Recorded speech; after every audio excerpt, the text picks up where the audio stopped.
আমাদের আজকের গন্তব্যস্থল হচ্ছে হাতির বাংলো।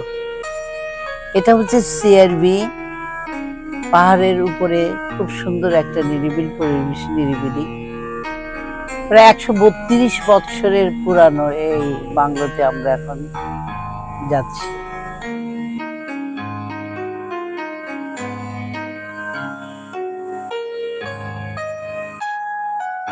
তো এইটা হচ্ছে সিআরবি এলাকা। সিআরবি এলাকার সবচেয়ে টপ, যেটা পাহাড়ের মানে উপরের মাঝখানে আমরা বলতে পারি। এই হাতির বাংলোটি একটু বেশ সুন্দর মনোরম দৃশ্য। এই আশপাশ সিআরবিতে এটাকে আজকাল সিরিজতলা বলা হয়। এখানে বাৎসরিক অনেক উৎসব, এখানে পয়লা বৈশাখ থেকে শুরু করে নানা উৎসব পালিত হয়ে থাকে। খুব সুন্দর চত্বর আছে, মাঝখানে একটা স্টেজের মতো মঞ্চ আছে। তো এখানে সকাল বিকাল শিশুরা, বুড়া বুড়ি বলতে গেলে যত পরিবারের সবাইকে নিয়ে এখানে আসে, উৎসব করে, আনন্দ করে। আমরা অনেক দোকানপাট দেখতে পাচ্ছি, ছোট ছোট এগুলো সবগুলোতে চাকা লাগানো দোকান। এখানের মধ্যে ফুচকা, বেলপুরি, বিভিন্ন রকমের মুড়মুড়ি, কুরকুরে অনেক কিছু পাওয়া যায়।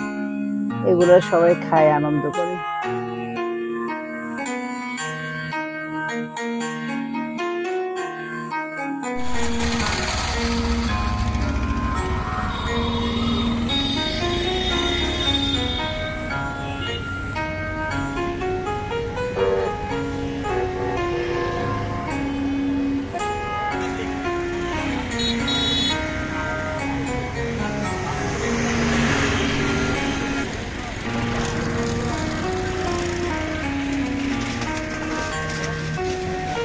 আসসালামু আলাইকুম ভিউয়ার্স, আজকে আপনাদেরকে একটু আলাদা নতুন আঙ্গিকে আরেকটা জায়গায় নিয়ে এসেছি, একটু পুরানো আমলের। এটা আসলে আমি এখন দাঁড়িয়ে আছি সিআরবির পাহাড়ের পাদদেশে। ঠিক পাহাড়ের পাদদেশে বলা যাবে না, আমরা মনে হয় বেশ কিছু দূর উপরে উঠেছি। যাই হোক, এখানে আমরা যে জিনিসটা দেখানোর জন্য আপনাদেরকে এখানে এনেছি সেটা হচ্ছে 132 বছরের পুরানো হাতির বাংলো। এই হাতির বাংলোর কিন্তু অনেক ইতিহাস আছে। আমরা আস্তে আস্তে এগুলো সব আপনাদেরকে জানাচ্ছি। এই হাতির বাংলোর মধ্যে শোনা যায় আসাম বেঙ্গল রেলওয়ের সদর দপ্তর ছিল এই চট্টগ্রাম। ব্রহ্মপুত্র নদীর পূর্ব দিক, বাংলাদেশের পূর্ব অঞ্চল সহ পুরো আসাম প্রদেশের রেল লাইন স্থাপন করেছিল আসাম বেঙ্গল রেলওয়ে। 1893 সালে চট্টগ্রাম থেকে ফেনী পর্যন্ত রেলপথ নির্মাণ কাজ শুরু হয় ব্রিটিশ প্রকৌশলী ব্রাউনজারের অধীনে। 19 শতকের মাঝামাঝি সময়ে রেলওয়ে কর্মকর্তাদের বসবাসের জন্য প্রকৌশলী ব্রাউনজার এই ডুপ্লেক্স বাড়িটি নিজ দায়িত্বে তৈরি করে।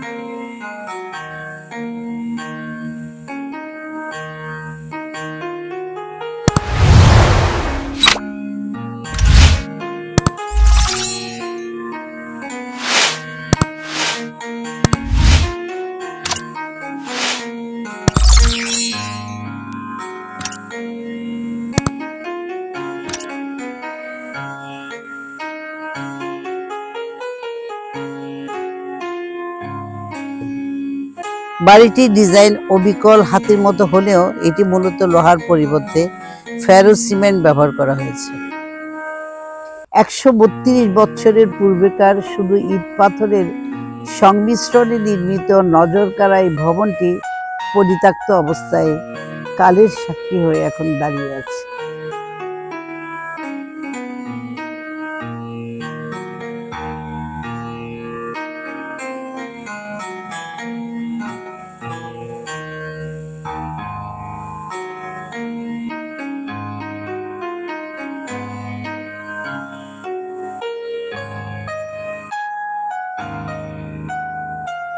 আজকে আমরা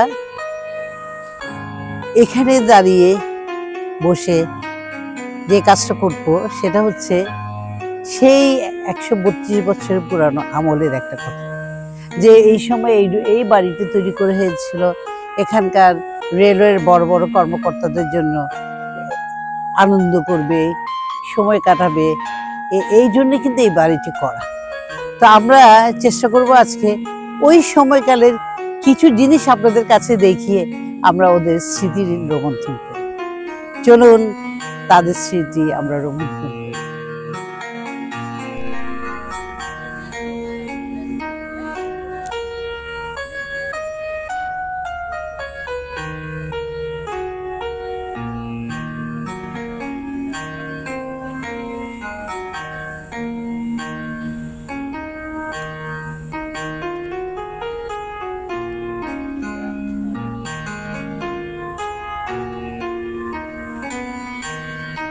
ভিউয়ার্স, আমরা এখন হাতির বাংলোর সামনে আমি দাঁড়িয়ে আছি।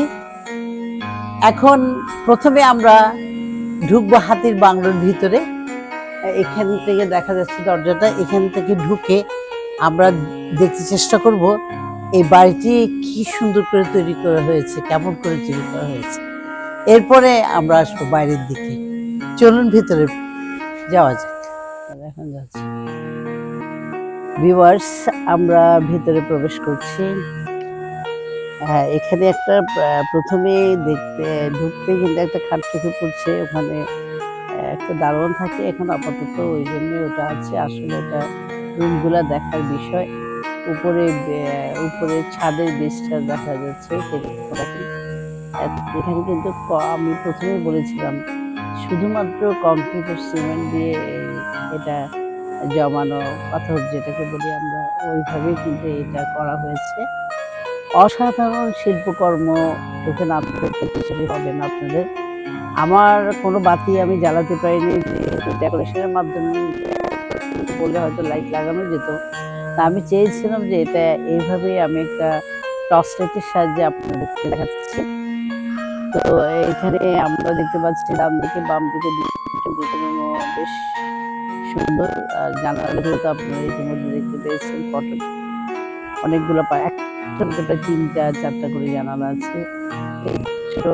মানে হাতির পেটের থেকে বের হয়েছে, মানে যতটুকু স্ট্রাকচার করতে হয় উনি ওইভাবেই কিন্তু সেই কাজটা করেছেন।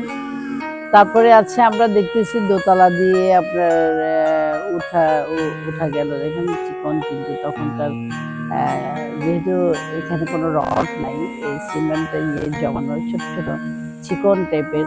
আবার সিঁড়ির নিচে একটা বাথরুমের মতো আছে। তারপরে আসি দিকে যাচ্ছি, পেটটা নিয়ে যে মাথাটা হয় এটাকে অসাধারণ করে করা হয়েছে। তো ওখানের মধ্যেও বেশ কিছু রুম আছে। তো এখানের মধ্যে সাধারণত এরা আমাদের এখানকার যাদের কথা বলেছেন, যিনি ব্রাউনিস প্রকৌশলী ব্রাউনিস যে চিন্তাটা করেছিল, ভিতরে বাইরে থেকে বোঝা না গেল, ভিতরে বোঝা যাচ্ছে খোলামেলা ছিল। সবাই এখানে বসতো, আড্ডা মারতো, কেউ রেস্ট করতো উপরে নিচে। এখানে মূলত রেলের বড় বড় কর্মকর্তারা আসতেন, এখানে সময় কাটাতে, কেউ রাতেও থাকতো। মোটামুটি আমরা দেখতে পাচ্ছি, এটাই আমরা মোটামুটি দেখতে পাচ্ছি আমাদের।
ভিউয়ার্স, আসলে এটা অনেক বলেছি না, অনেক বছরের পুরানো হিসাবে এখন এটা পরিত্যক্ত অবস্থায় আছে বলে কিন্তু অনেক জায়গায় ভিতরে অনেক জায়গা অপরিষ্কার। ভিতর থেকে আপনার কিছু ভেন্টিলেশন দেখতে পেয়েছিলেন, লাইটিংটা যাচ্ছে ওখানে ভিতরে অন্ধকারে যদিও দেখা গেছে।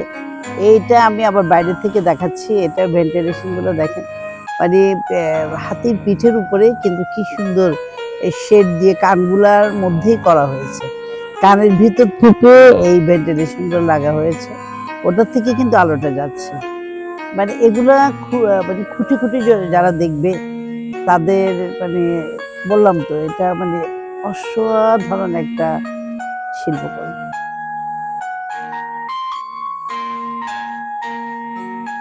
হাতির বাংলোর সংলগ্নে আছে এখানে পুলিশ সুপার। আমি ওনাকে ব্যক্তিগতভাবে ধন্যবাদ জানাচ্ছি এই কারণে, উনি আজকে আমাকে এটা তালা খুলে দিয়ে সহযোগিতা করেছে, লাইট দিয়ে সহযোগিতা, টর্চ লাইট দিয়ে সহযোগিতা করেছেন। ওনাদের যারা স্টাফরা আছে খুবই ভালো, ওরাও আমাদেরকে সহযোগিতা করেছেন, এই জন্য ওদেরকে আবারও অনেক ধন্যবাদ।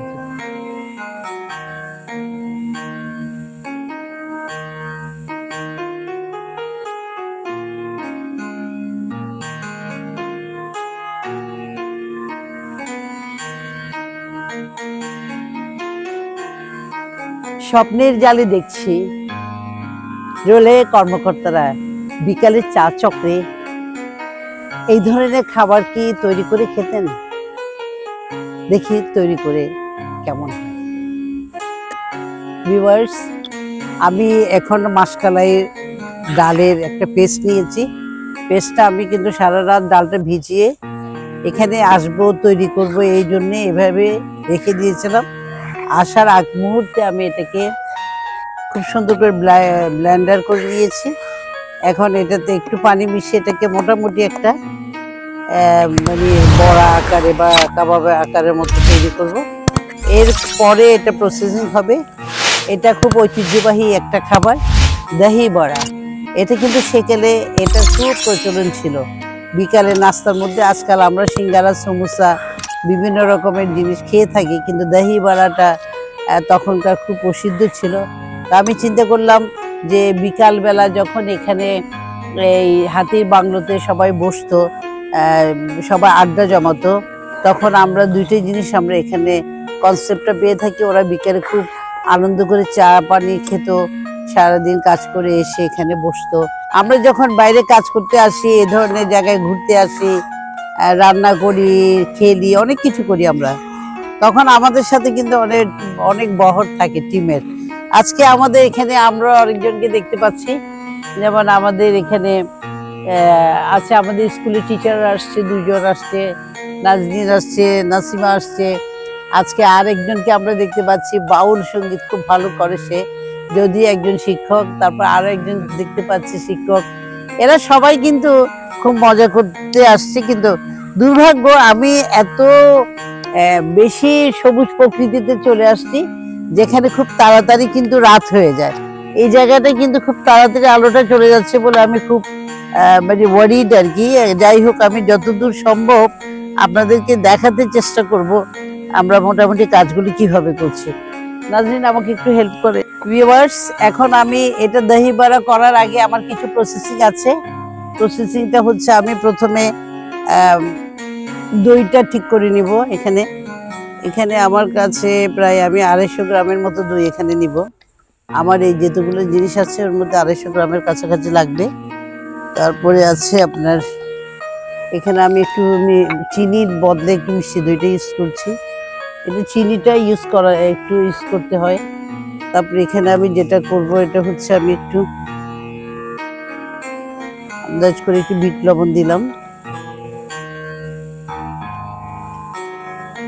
তারপরে এখানে অল্প করে প্রথমে একটু টালা গুঁড়ি দিলাম।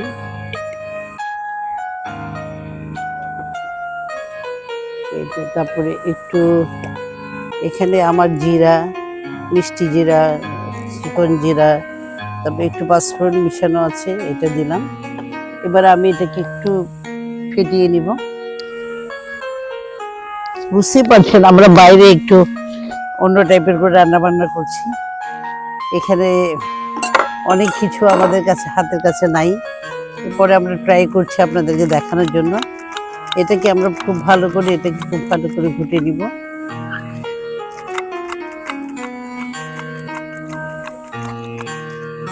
এটাকে আমরা একটু লবণটা ইউজ করি, যেহেতু বিট লবণ দিয়েছি এই লবণটা খুব হিসাব করে দিতে হবে, আমি অল্পই দিলাম। আর কিছু জিনিস আছে এগুলো পরে দিয়ে আমাদের সাজানোর সময় লাগবে, এটা প্রসেস করে রাখলাম। এটা খুব সুন্দর হয়েছে, এটা আমি আশা করছি এটা খেতে খুব ইয়ামি লাগবে। এটা পরে দিয়ে আমরা আর একটু আমাদের জিনিসপত্র দিতে হবে। আমি এটা রাখছি, এবার আমি চুলাতে যাচ্ছি, সরাসরি চুলাতে যাব। চুলাতে যাওয়ার আগে আমার কিছু মশলা মিক্স করতে হবে এই ইয়েটাতে, খামিরটাতে। এখনো কিন্তু এখানে লবণ টবণ কিছুই দেওয়া যাবে না, শুধু এখানে মাসকালাই ডাল আর পানি দিয়ে আমি গুলে নিয়েছি। এখানের মধ্যে আমি এখন একটু করে আদা, এটা আমি অবশ্য দইয়ের সাথে মিশাবো। এখানে আর কিছু একটু করে আদার রসটা দিব, একটু বাটা পেঁয়াজ রসুন দিব। এটা অপশনাল, ইচ্ছা করলে নাও দিতে পারি। একই জিনিস আমি এখানে একটু করে দিলাম। এখানে কিন্তু লবণটা এখন দেওয়া যাবে না, লবণটা আমি পরে দিয়ে এটাকে লবণের পানিতে ভিজিয়ে নিব। এটাই হচ্ছে নিয়ম, না হলে এটা ছেড়ে দিবে, আর ছেড়ে দিলে বড়াটা হবে না, বড়া আঁকে তৈরি করতে হবে। এখানে আমি এখন চুলা দিয়ে চুলাতে চলে যাই, এরপর আপনাদেরকে দেখাবো আমি কিভাবে কি করছি। আমার চুলার তেলটা গরম হয়ে গেছে ইতিমধ্যে। আমি এখন পানিতে, এখন এটাই আসল কাজ, এখানে পানিতে লবণ দিতে হবে। এটা কিন্তু লবণ মিশানো যাবে না। এই আমি পানিতে, আপনারা দেখতে পাচ্ছেন আমি লবণটা পানিতে মিশিয়ে নিলাম সুন্দর করে। এটা যতটুকু পর্যন্ত পানি, একটা পানি যতটুকু লবণ দরকার আছে অতটুকু লবণ দিই। এখন আমি ভাজার পরে সবগুলো লবণ পানিতে ঢালতে।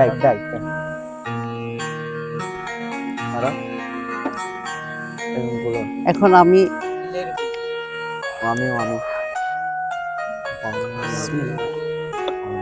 একটা একটা করে ঢেলে দিচ্ছি।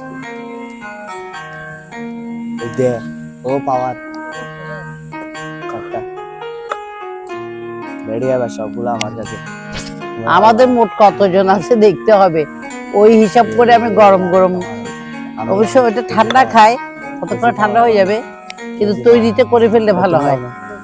আসলে আমি লাইটটাকে নিয়ে খুব চিন্তায় আছি, কারণ এখানে লাইটিং এর আমার কোনো ব্যবস্থা নাই, আমি আগে করিনি।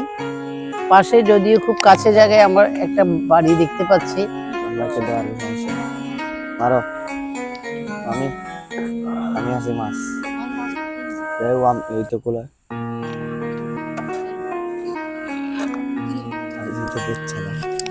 এরকম ডুবন্ত তেলের মধ্যে এটা করতে হয়। একটু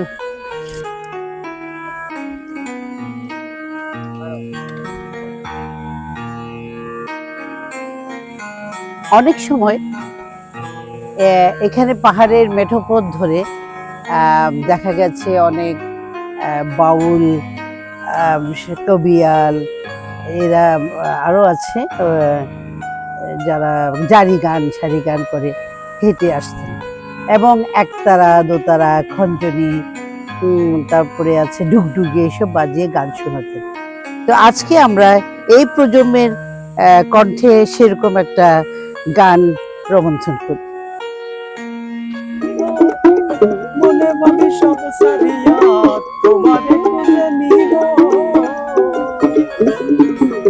খুব আস্তে আস্তে খুব ভালো করে তেলটা গরম হতে হয়, তারপরে দিতে হবে। আমি দেখতে পাচ্ছি ইতিমধ্যে বাউল শিল্পী এসে গেছে আমার কাছে, মানে এটা কিন্তু এটাও কিন্তু এই সময় সেই কালে তখন ছিল। আগে গানটা শুনি।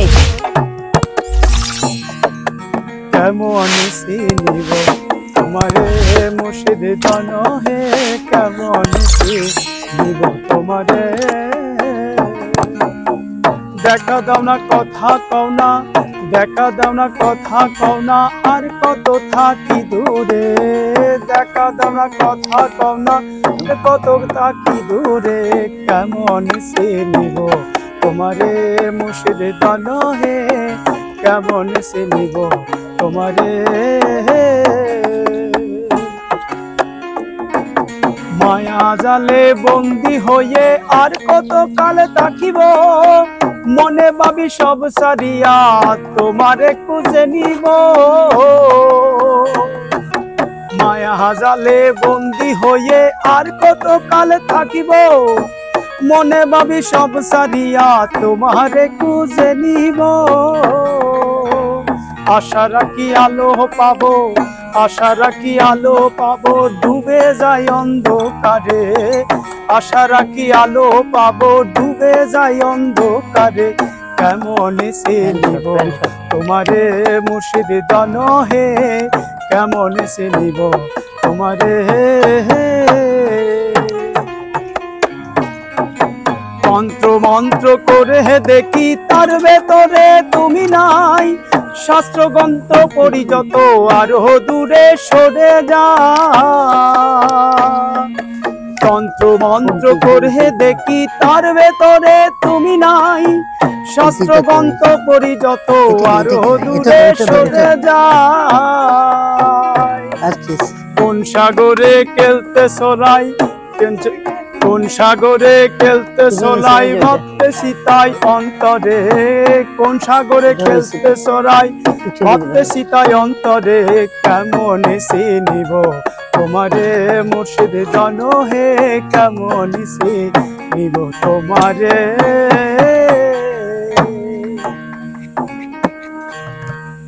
সবাই সাহায্য করছে ভিউয়ার্স এখানে বাইরে কাজ করলেও মজা সবাই হাত লাগায় আর আমি তো প্রথমেই বলেছি অন্ধকার হওয়ার আগে আমার এখান থেকে বের হতে হবে তাই আমাকে কাজটা খুব তাড়াতাড়ি করতে হবে আমি এগুলো তারপর এখন লবণ পানিতে ঢুকাবো তারপর আমি চলে যাব আসল কাজে আর কয়েকটা হয়ে গেলে আমি হয়ে গেছে সবাইকে যেহেতু খেতে হবে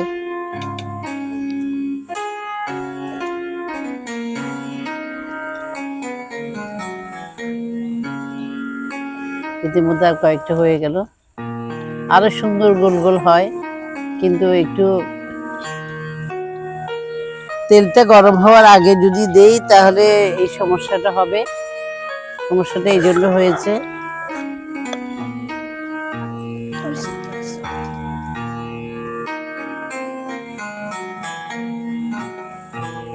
এবার আমি কিছু ফাইনালি মশলাগুলো দিব যেমন এখানে একটু লাল মরিচের গুঁড়ো দিচ্ছি একটু ঝাল ঝাল হলে ভালো হয় তাই ঝালটা দিন এটা টালা গুঁড়িটা এরপরে আছে এখানে কাঁচা লঙ্কা টঙ্কা দিয়েছি কাঁচা কেটে দিয়েছি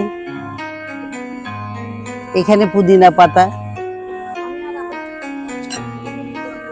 পাতা এখানে হচ্ছে ধনিয়া পাতা এখানে মিক্সড করে আমি রেখেছি আর আদা টাদাগুলো আগে যেহেতু দিয়েছি চাইলে আপনারা আদাটাও উপর দিয়ে একটু দিতে পারেন এবার আমি দিব একটু মশলাটা দিচ্ছি এখানে বলেছিলাম মিক্সড মশলাটা আর একটু দিব বিট লবণটা আগে দিয়েছি এখন না দিলে চলবে তারপরে অনেক সময় যদি একটু খেতে চান বিট লবণ দেওয়া যেতে পারে আর এটা হচ্ছে আসল এটা হচ্ছে তেঁতুলের গোলা তেঁতুলের এটা অনেকে ঘন করে দেয় আমি যেহেতু বাইরে এসেছি আমার হাতের কাছে যেটা যেটা ছিল ওটাই নিয়ে চলে আসছি মোটামুটি এটা হয়ে গেছে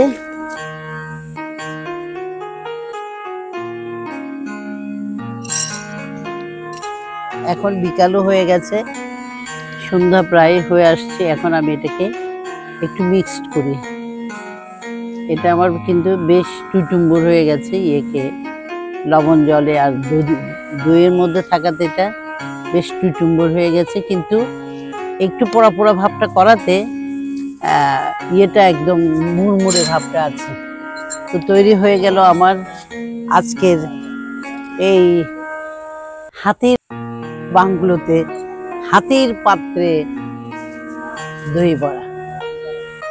তো আমি এখন সবাইকে এগুলো ভাগ করে খেতে দিব।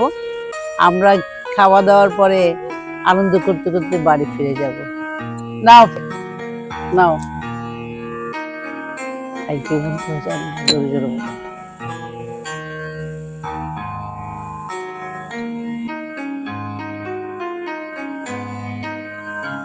শুনেছি বিকেলে চা চক্রের ফাঁকে ফাঁকে বা ওরা অবসর সময়ে খেলাধুলাও করতেন, বিশেষ করে ইনডোর গেমগুলো খেলতেন। এই ধরুন দাবা আছে, ক্যারম বোর্ড আছে। তো সেকালে কিন্তু দাবাটা বেশি প্রচলন ছিল।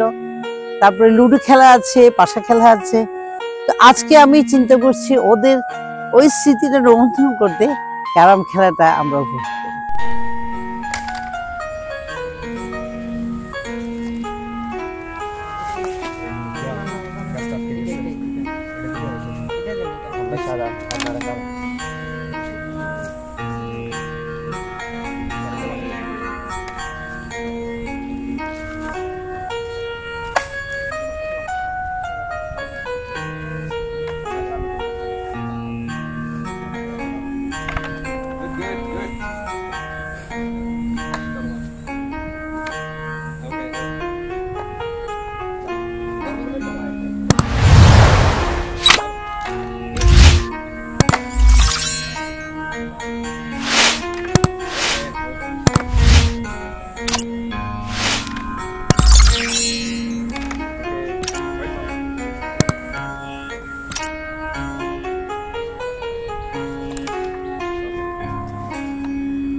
হ্যাঁ,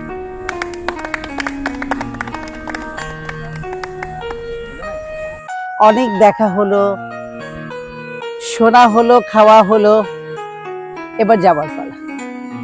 যাওয়ার প্রাক্কালে বলতে হয় শহরের মাঝখানে সুন্দর সিআরবি রেলওয়ে কর্মকর্তাদের জন্য যে কাজটা করা হয়েছিল, এই ডুপ্লেক্স বাড়িটি, আমরা আশা করতে পারি এই বাড়িটিকে একটু সংস্কার করা হোক। সরকারের সহযোগিতায়, রেলের সহযোগিতায় একত্রিত হয়ে যদি এটা একটা পর্যটন কেন্দ্র হিসেবে গড়ে তোলা যায়, এটা যদি একটা উপরে রেস্তোরাঁর মতো হয়, একটু আমাদের দেশীয় বিশেষ করে চট্টগ্রাম ঐতিহ্যবাহী সব কিছু থাকে, তাহলে সবাই আকৃষ্ট হবে। আমাদের শহরে যারা আছে,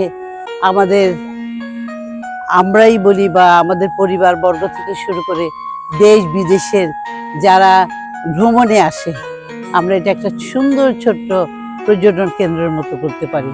রেল কর্মকর্তারা যারা আছেন ঊর্ধ্বতন লেভেলে, তারা অতি সত্বর এটি সংস্কারের ব্যবস্থা করবেন।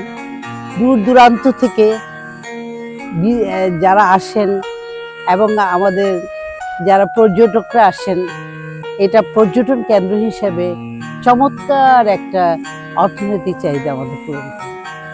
সেই সাথে পাশাপাশি এটা আনন্দের জন্য, বিশেষ করে শিশুদের আনন্দের একটা সুন্দর একটা পটভূমি তৈরি হয়। আশা করি আপনারা আমাদের অনুষ্ঠানটা দেখে আপনারা এটা অবশ্যই মনের মধ্যে ধারণ করবেন। আমরা আশা করব সুন্দর একটা ছবি নিয়ে যেন এখানে আসতে পারি। আপনারা যেখানে আছেন ভালো থাকবেন। যাওয়ার প্রাক্কালে আবারও বলি, যেতে নাহি চাই তবু যেতে দিতে হয়, যে আমরা বলি যেতে নাহি চাই তবু যেতে হচ্ছে আমায়। ভিউয়ার্স, আপনারা অবশ্যই রোকেয়াস টিভি চ্যানেলকে সাবস্ক্রাইব করবেন, লাইক শেয়ার করে আমাকে কৃতার্থ করবেন। আর আমার ভিডিওগুলো বারে বারে দেখতে চেষ্টা করবেন, কারণ আমি প্রত্যেকবারেই চেষ্টা করব আপনাদেরকে এরকম কিছু নতুন কিছু দেখানোর। এ হোক আমাদের প্রত্যাশা। আপনারা যে যেখানে আছেন ভালো থাকুন, নিরাপদ থাকুন। আল্লাহ হাফেজ।